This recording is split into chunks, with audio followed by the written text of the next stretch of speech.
Assalamualaikum warahmatullahi wabarakatuh. Hello everyone. Sebelumnya, perkenalkan, saya Zabibah Khotib dari kelas 4AH1 dengan NIM 0305200140. Jadi, di video kali ini saya akan sharing-sharing mengenai perencanaan keuangan. Jadi, teman-teman sudah tahu belum mengenai perencanaan keuangan?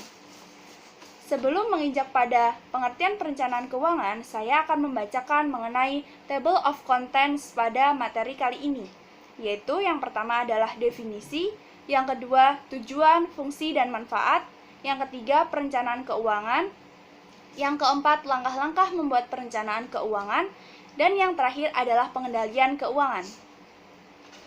Dari teman-teman ini, udah ada tahu belum perencanaan keuangan itu apa?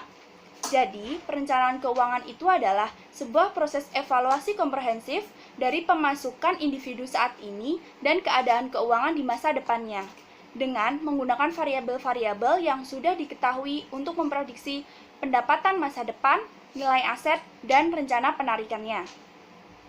Dan untuk selanjutnya, yaitu tujuan, fungsi, dan manfaat. Tujuan dari perencanaan keuangan sendiri adalah 1. Menentukan persyaratan modal, yang kedua, menentukan struktur modal, yang ketiga, membingkai kebijakan keuangan, dan yang terakhir, memanfaatkan sumber dana keuangan yang terbatas. Fungsi dari perencanaan keuangan sendiri yaitu mengelola pendapatan, mengelola keuangan, dan yang ketiga, bahan evaluasi pengelolaan keuangan, dan yang terakhir, meningkatkan kinerja penjualan dan produksi.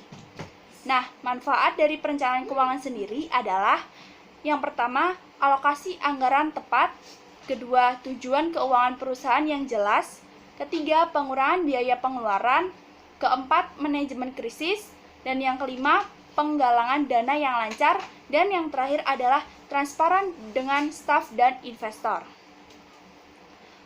Dan materi ketiga yaitu model perencanaan keuangan. Dan model perencanaan keuangan yang saya pakai pada sharing kali ini yaitu menurut Stephen A. Ross, yaitu model perencanaan keuangan yang mengandung unsur-unsur. Yang pertama, ramalan penjualan, yang kedua, laporan pro forma yang berisikan ramalan neraca, laporan laba rugi, dan laporan arus kas. Dan yang ketiga yaitu persyaratan aset yang terdapat elemen belanja aset, dan unsur yang keempat yaitu persyaratan keuangan, yang kelima yaitu penyeimbang atau pluk, dan di dalamnya terdapat pendanaan baru, dan unsur terakhir yaitu asumsi-asumsi perekonomian. Dan teman-teman ini sudah tahu belum bagaimana cara membuat perencanaan keuangan?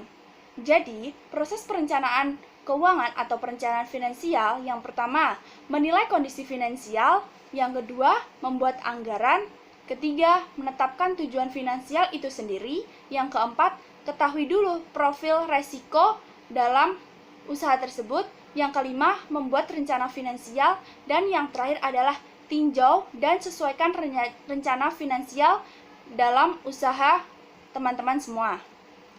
Dan yang selanjutnya adalah pengendalian keuangan, karena pengendalian keuangan ini berhubungan langsung dengan perencana keuangan, yaitu definisi dari pengendalian keuangan ini sendiri yaitu tahapan di mana rencana keuangan diimplementasikan dan menyangkut umpan balik dan proses penyesuaian yang diperlukan untuk menjamin bahwa rencana terlaksana atau untuk mengubah rencana yang ada sebagai tanggapan terhadap berbagai lingkungan operasi. Tujuan dari pengendalian keuangan yaitu agar perusahaan dapat mencari dan mengeksploitasi sumber-sumber dana yang ada untuk kegiatan operasional perusahaan. Dan aktivitas dalam pengendalian keuangan ini sendiri yaitu aktivitas perencanaan, yang kedua operasi, yang ketiga terjadinya umpan balik, dan yang keempat interaksi pengendalian. Dan setelah saya selesai membacakan materi-materi saya ingin bertanya nih dengan teman-teman semua. Tahukah Anda bahwa 78% pengusaha pemula gagal dalam menjalankan bisnisnya itu karena apa? Dan jawabannya, bukan karena produk tidak memiliki pasar, melainkan karena masalah pembukuan yang tidak dikelola dengan baik. So, if you do not know how to care for money, money will stay away from you. dan itu diutarakan oleh Robert Kiyosaki. Dan terima kasih telah melihat video presentasi saya kali ini. Dan jangan lupa ya untuk like and subscribe. Terima kasih. Wassalamualaikum warahmatullahi wabarakatuh.